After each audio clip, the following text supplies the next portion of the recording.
Et bonjour, aujourd'hui je vais vous parler de l'enracinement. Pourquoi faut-il s'enraciner?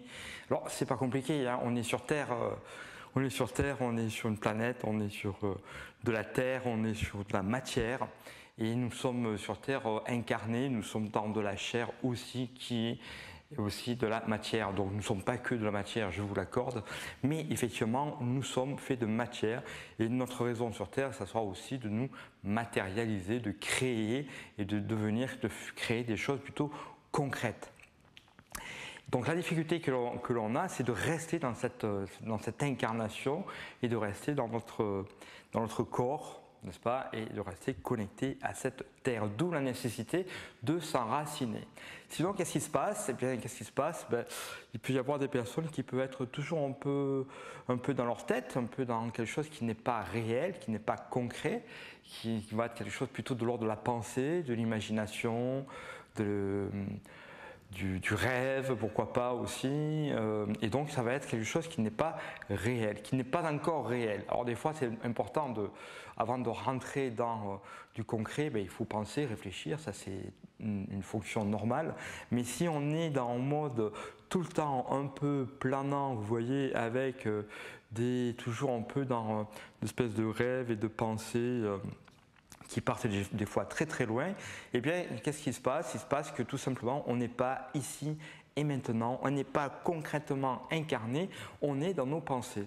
Et du coup nos pensées, vous voyez que notre tête c'est la partie la plus éloignée de nos pieds, et du coup la terre est loin. Et plus je vais avoir de pensées éloignées, au plus je risque de partir, vous voyez. On parle de planer, on parle d'être aérien, etc. À l'opposé de l'enracinement. Donc vraiment l'enracinement, c'est vraiment quelque chose d'important à se connecter pour rester dans le concret. Lorsque je reste dans le concret, eh bien tout simplement, je suis connecté à mon corps, je suis connecté à mes sensations, je suis connecté à mon cœur.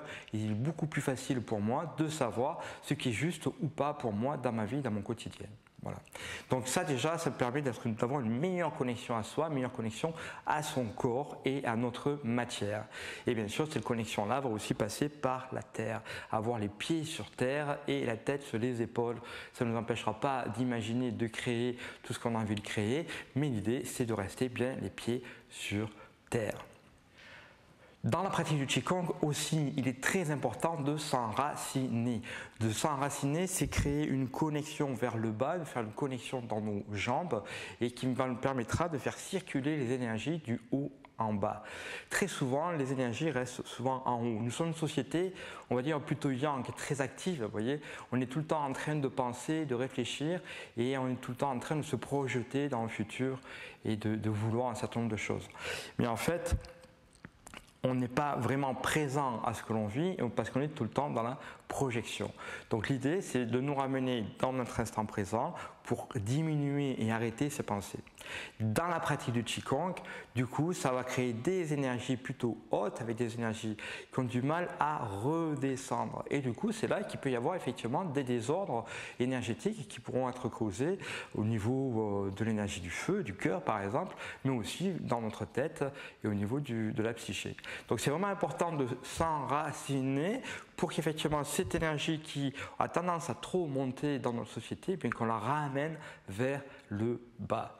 Voilà, donc si vous voulez en savoir plus sur l'enracinement, si vous voulez en savoir plus sur la pratique du Qigong, je vous invite à vous abonner donc à mes cours de Qigong en ligne. Vous trouverez le lien là-dessous et puis comme ça vous pourrez donc pratiquer, intégrer et progressivement vous rappeler à votre corps en tout cas qu'est-ce que c'est que l'enracinement, qu'est-ce que c'est que la connexion à soi, qu'est-ce que c'est que la connexion à la terre.